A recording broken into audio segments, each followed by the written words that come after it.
Today, we'll share a moving and life-changing story. Reverend Callum Worthington's near-death experience, which led him to question everything he believed about heaven and hell. Get ready to hear a profound story of overcoming and spiritual revelation that will move you. Before we start, leave a comment with the city you're watching from. And of course, don't forget to subscribe to the channel for more inspiring stories like this. When asked to tell this story, I always hesitate for a moment. Not because I have doubts about what happened, every detail is seared into my memory with stunning clarity, but because I know some people may have trouble believing it. However, I have decided that it is time to share my experience, not to convince anyone, but because I feel it can bring comfort to those who are afraid of death or who have lost loved ones. My name is Callum Worthington, and I have served as a parish priest in the community of Salem, Massachusetts for over 20 years. The other day, a parishioner said to me, "Father Callum, you have changed so much since that day in the hospital," and she is right. The experience I am going to report completely transformed my view of life, death, and, above all, God. I was born in a small village where everyone knew everyone. My mother, Catherine, always said I was different from other children. "Callum," she used to say, "you were born with old eyes." I didn't quite understand what she meant by that at the time, but from a young age, I felt a special connection to spiritual matters. I remember the day I decided to become a priest. I was in the garden of our house. I had just turned 17 when I felt something that I can't explain to this day. It was as if an inner voice was calling me to this path. When I told my father, John, a practical man who worked at the local factory, he was silent for a long time before saying, "Son, if that's what your heart tells you, then that's what you should do." At the seminary, I stood out for my dedication to my studies and the strictness with which I followed the rules. The other seminarians sometimes joked, calling me Saint Callum. Little did they know that inside I was full of doubts and questions, but I hid them under a layer of absolute certainty. When I arrived in Salem, I was convinced that I knew exactly how to help people find their way to salvation. He had ready answers for everything. He easily judged what was right or wrong. "Father," a lady once told me after confession, "you are very hard on us." At the time, I responded that I was just faithful to the teachings of the church. How wrong I was. Before I continue, I need to make something clear. I am not a spiritual guru. I have not written books about my experience, nor have I created any kind of religious movement. I'm just an ordinary man who had an extraordinary experience. What I'm about to tell you happened some years ago, but every moment remains as vivid in my memory as if it had happened yesterday. It was a Sunday in October. I remember exactly because the leaves on the trees were starting to change color, creating an orange carpet in the church courtyard. I had just celebrated the 8 a.m. Mass, a quiet celebration, as morning masses always were. Mrs. Martinez, as she did every Sunday, had brought fresh flowers to the altar, and the smell of lilies filled the entire church. "Father Callum, are you feeling well?" asked Thomas, the sacristan, when he saw me wiping the sweat from my forehead in the sacristy. "It's okay," I replied, even though I felt a growing discomfort in my chest. Typical of me, always trying to appear strong, always minimizing any weaknesses. I was organizing the baptism documents that I would perform in the afternoon, when the first wave of pain hit me. It was as if someone had placed an immense weight on my chest, crushing it from the inside. I tried to lean on the table, but my arms felt like they were made of jelly. The papers he was holding scattered across the floor like leaves in the wind. I need help," I tried to scream, but my voice was no more than a whisper. The air seemed to have become too thick to breathe. The last thing I saw before I collapsed was the crucifix on the sacristy wall. For a moment I swore it glowed in a different way. It was then that something extraordinary happened. It was like I was splitting in two. One part was still on the floor, but another part of me was floating near the ceiling. The feeling was indescribable. There was no fear, there was no pain, just a deep peace and mental clarity that I had never experienced before. I saw Thomas return to the sacristy and find me lying down. "Oh my God, Father Callum," he shouted, running to my aid. I watched as he picked up the phone with shaking hands to call an ambulance. I wanted to tell him that everything was fine, that he didn't need to worry, but of course he couldn't. The scene that followed seemed to happen in slow motion. The paramedics arrived, a dark-haired young man and a red-haired woman who seemed very calm despite the situation. "No pulse," I heard the boy say, initiating resuscitation procedures. He observed everything with a surreal detachment. as if he were watching a movie. "Come on, Father, stay with us," said the paramedic while applying the defibrillator. I could see people crowding at the sacristy door, Mrs. Martinez crying, Thomas praying fervently, some parishioners in shock. The curious thing is that he could hear not only what they said out loud, but also their thoughts and silent prayers. It was at that moment that I noticed something strange. A tunnel of sorts was starting to form around me.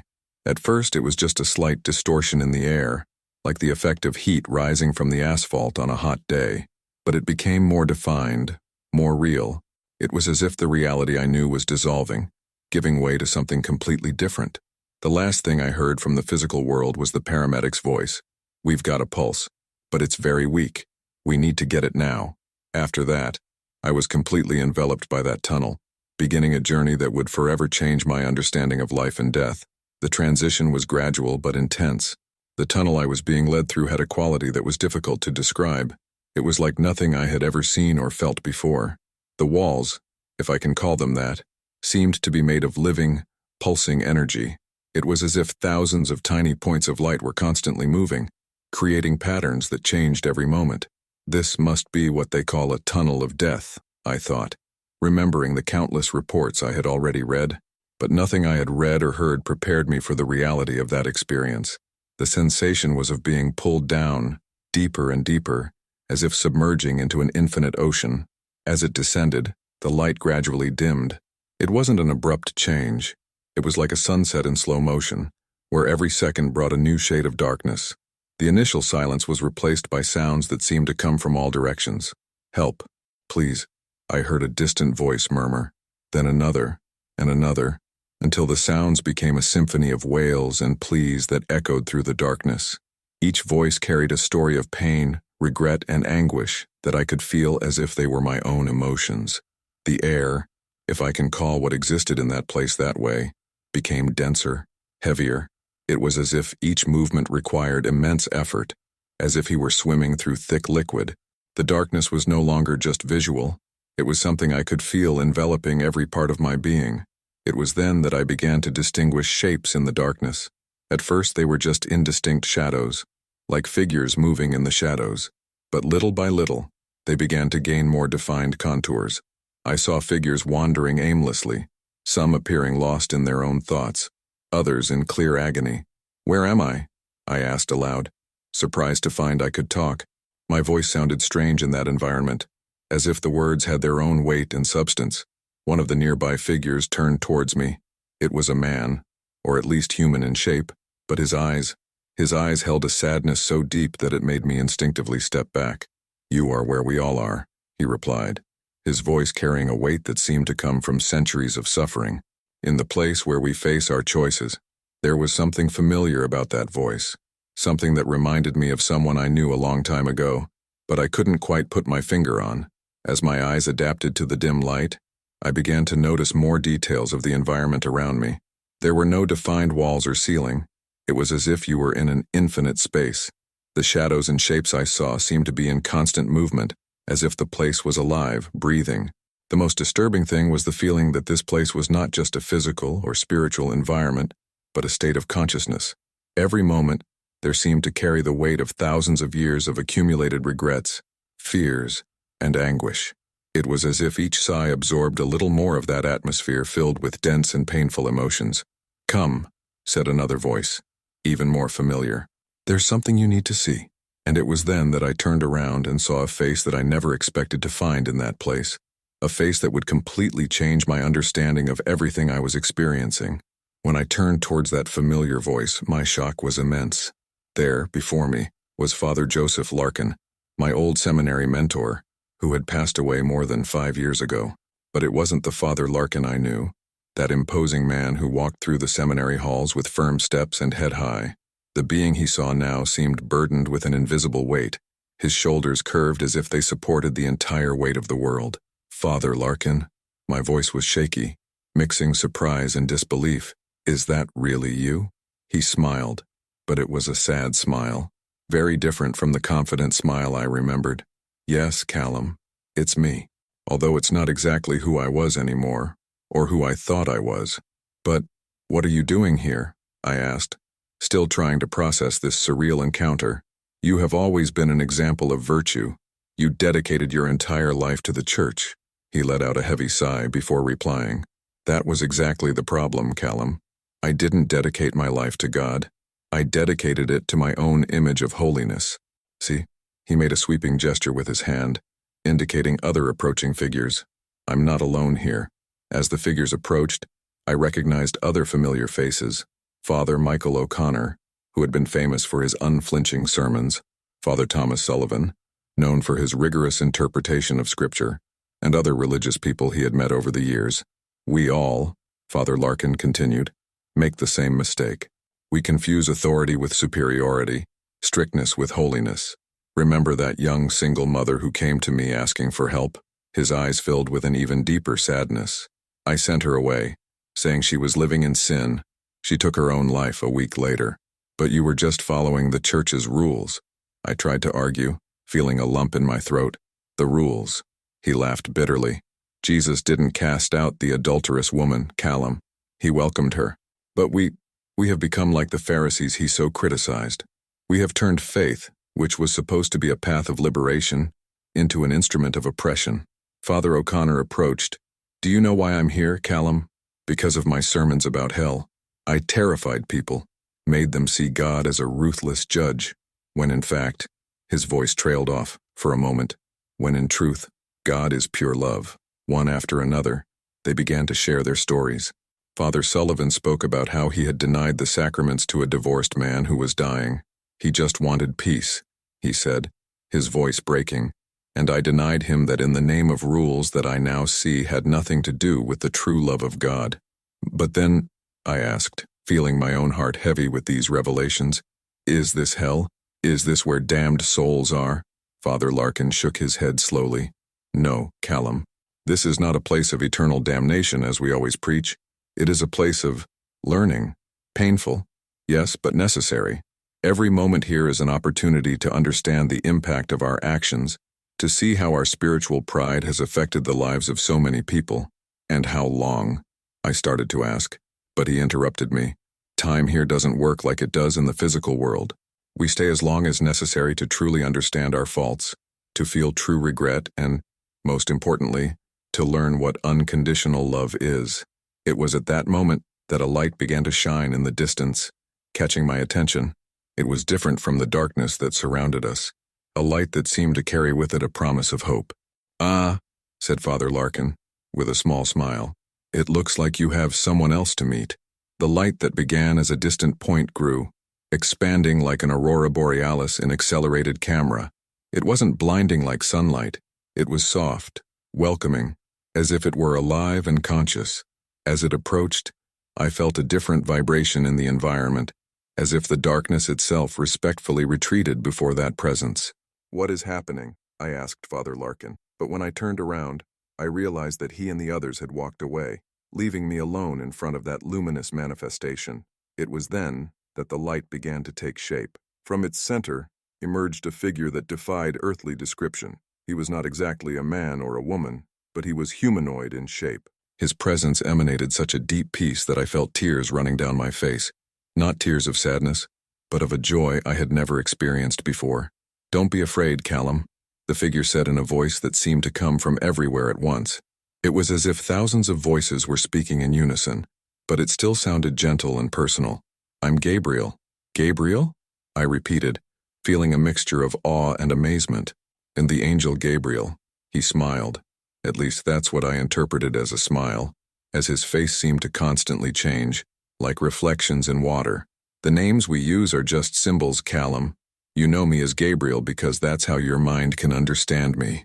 I tried to kneel, as I always imagined I would do before a celestial being, but Gabriel made a gentle gesture with his hand. There's no need for that. I'm not superior to you, I'm just a guide, an older brother, so to speak. But why are you here? Why am I seeing all this? The questions came out before he could stop them.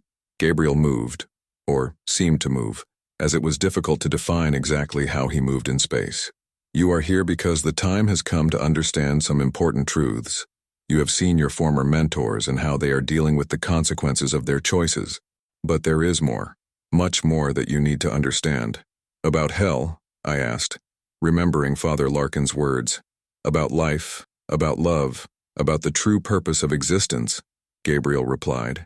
His voice had a musical tone that made every word resonate in my soul. What you call hell is not a place of eternal punishment, as you have always preached. It is a state of consciousness, a process of purification. As he spoke, Gabriel made a broad gesture and the atmosphere around us changed. It was as if we were floating in an infinite space, where we could see different levels of existence simultaneously. See, he continued, each soul creates its own hell or heaven through its choices and actions. It is not God who condemns, it is we ourselves who move away from or move closer to the divine light through our decisions. But then, everything I taught you all these years, I wasn't completely wrong. Gabriel interrupted me gently. Just incomplete. You taught about a God of justice, but forgot that divine justice is inseparable from unconditional love. You talked about sin and punishment, but didn't understand that true sin is simply a turning away from love. The light emanating from Gabriel seemed to pulse with his words, as if each concept was not only spoken, but demonstrated through the very energy he radiated. I have so much to learn, I murmured, feeling at the same time small and infinitely loved. Gabriel smiled again, and this time I could feel the warmth of that smile enveloping my entire being. And that's why you're here. Your journey has just begun. Gabriel began to show me scenes from my life as a priest, but from a completely different perspective. It was like watching a 4D movie, where you could not only see but feel the emotions of everyone involved. Watch this moment, Gabriel said, and before us a scene from a few years ago materialized. It was me, younger, helping a teenager in the confessional. Father, said the girl through tears, I think I'm different. I can't like boys like my friends. I found myself responding coldly. This is a grave sin against nature. You need to pray and fight these impure thoughts. Now, watching the scene, I could feel the girl's despair, how much my words hurt her. What happened to her? I asked Gabriel, feeling a lump in my throat. Sarah spent years battling depression, he replied softly. Fortunately, he found support in his family, and today he helps other young people who are going through the same situation. But his words left deep scars. My God, I was so wrong. You were acting within your understanding at the time, Gabriel said. But look at this other situation. Another scene formed. It was the funeral of João Silva, a man who had been divorced and remarried. I remembered that I refused to do the mass with the body present because he did not have a marriage recognized by the church. I'm sorry, I found myself saying to the widow, but the rules of the church are clear. Callum, Gabriel's voice was gentle but firm. Do you remember what Jesus said about rules and love? He always put love above rules, I replied, feeling ashamed. He healed on Saturday, defended sinners, welcomed those excluded. Exactly. Rules have their purpose, but they should never take precedence over love. Gabriel then showed me yet another scene, a pastoral council meeting where I had insisted on denying the use of the parish hall for a support group for drug addicts. We cannot associate the image of the church with these people. I heard my own voice, full of prejudice. These people, Gabriel emphasized, are exactly the ones Jesus was looking for. The sick, the marginalized, the ones society rejected. With each new scene, I felt my heart break a little more. I saw times when I had been too harsh, too judgmental, too inflexible. But Gabriel didn't show these scenes to condemn me. It was a learning process. Now see something different, he said. The scene that formed was from a moment I had almost forgotten. One night after Mass, when an elderly lady came just to talk, instead of quickly dismissing her like I usually did, that day, for some reason, I stopped to listen to her. That day, Gabriel explained, you acted with your heart, not with the rules. That conversation stopped her from committing suicide that night. I never knew that. We don't always see the results of our actions, Callum. Good, like evil, has consequences that extend far beyond what we can perceive. Gabriel then did something extraordinary. He began to show not just the past, but future possibilities. Look, he said, see how small changes in your actions can create ripples of transformation. I saw images of a more welcoming church, where people from all backgrounds and life situations felt welcome. I saw young people who had previously strayed from their faith, finding a space of acceptance and love. I saw imperfect families in the eyes of society, finding comfort and spiritual support. That is the true work of a pastor, Gabriel concluded. It's not keeping the sheep in line through fear, but guiding them with love and understanding. As I absorbed all these revelations, I felt something shifting inside me. It was as if each truth Gabriel shared was a key, opening doors in my consciousness that I didn't even know existed. "What's happening to me?" I asked, feeling a mix of emotions I couldn't name. "You are experiencing an awakening," Gabriel replied. "It's as if your spiritual eyes are opening for the first time." At that moment, we started to relive more moments of my life, but in a different way. Each memory was accompanied by a deeper understanding, as if I could finally see beyond the surface. "Remember this moment?" Gabriel asked, showing a scene from a few years ago. It was a Wednesday afternoon. A young mother sat in the last pew of the church, crying silently. I had walked right past her, pretending not to see, too busy with my important administrative tasks. "Yes," I replied, feeling the weight of that memory. Sandra Martinez. She had just found out her son was involved with drugs. "And what did you feel when you passed it?" "At the time, I felt irritation," I admitted, embarrassed. "I thought she should schedule an appropriate appointment time and follow the correct procedures." Gabriel nodded softly. "And now, what do you feel when you see this scene?"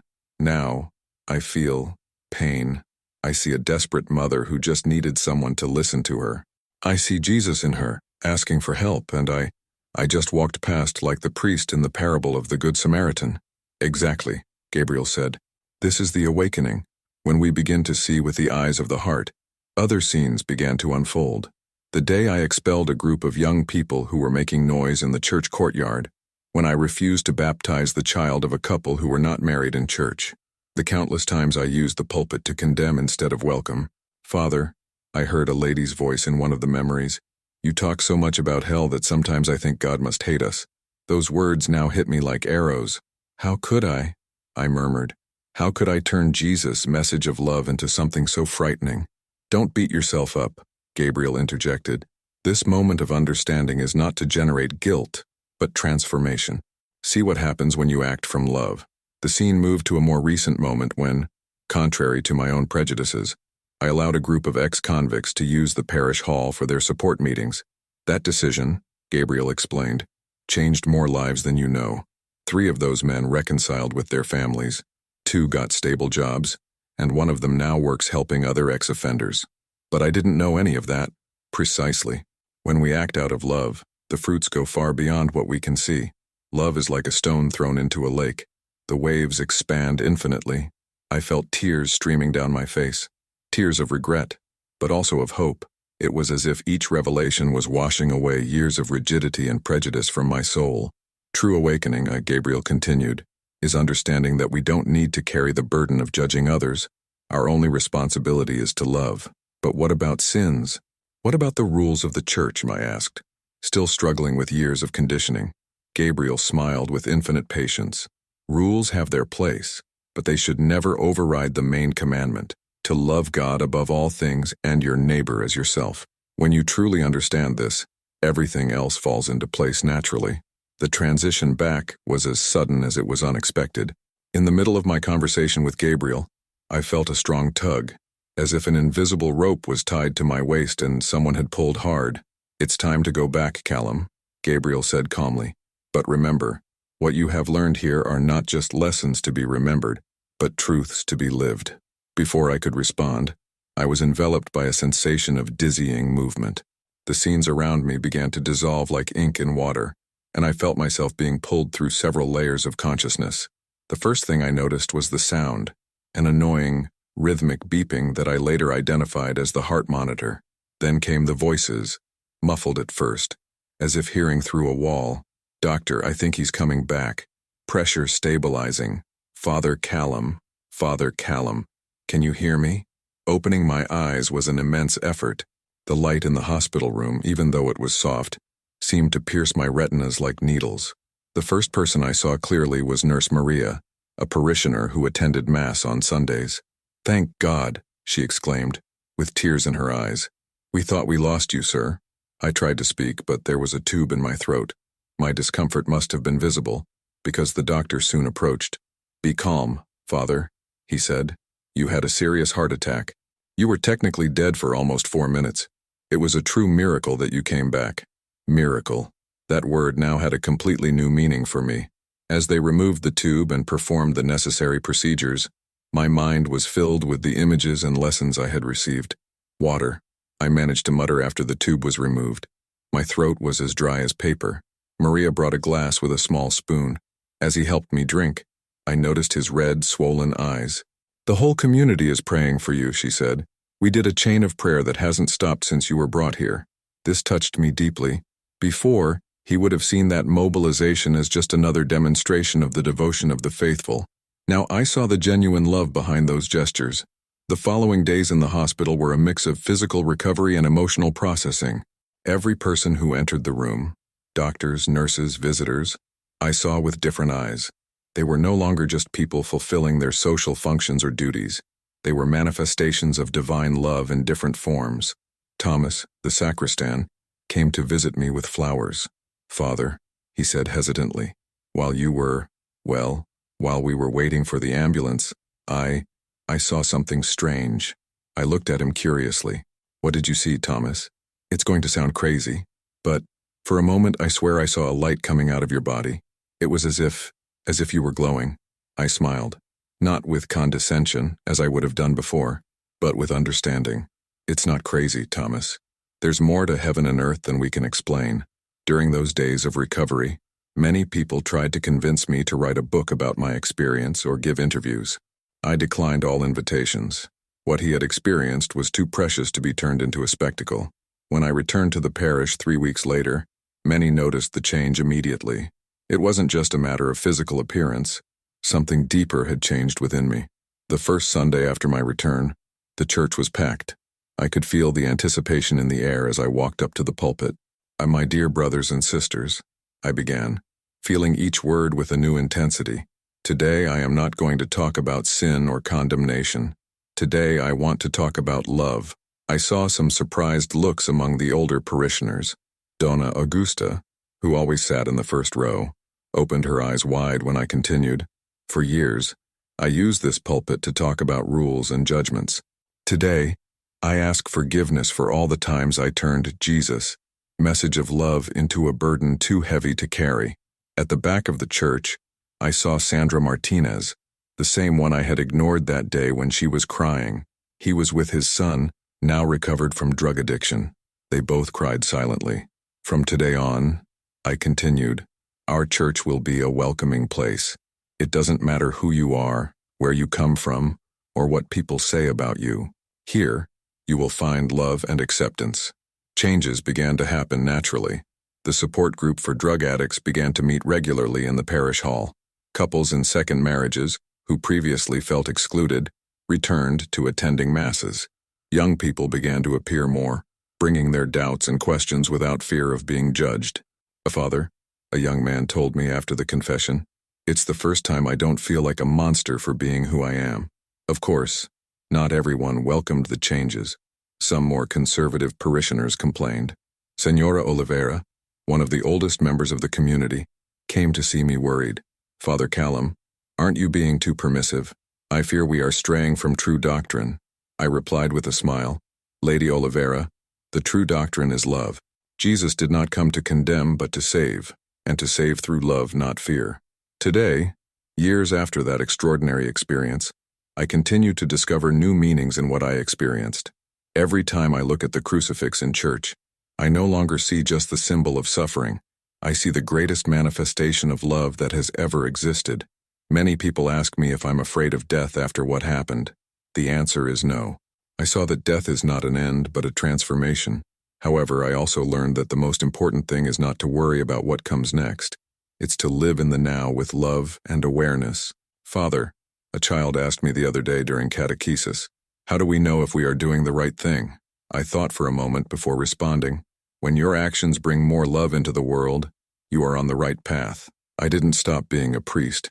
I didn't abandon the church or its teachings. But now I see everything through a new lens, the lens of unconditional love that I experienced during my journey on the other side. Rules and doctrines have their place, but they are like scaffolding that help us build something greater, our capacity to love. Sometimes, when I'm alone in church at the end of the day, I remember Gabriel and everything I've learned. I didn't write books about my experience, give talks, or create movements.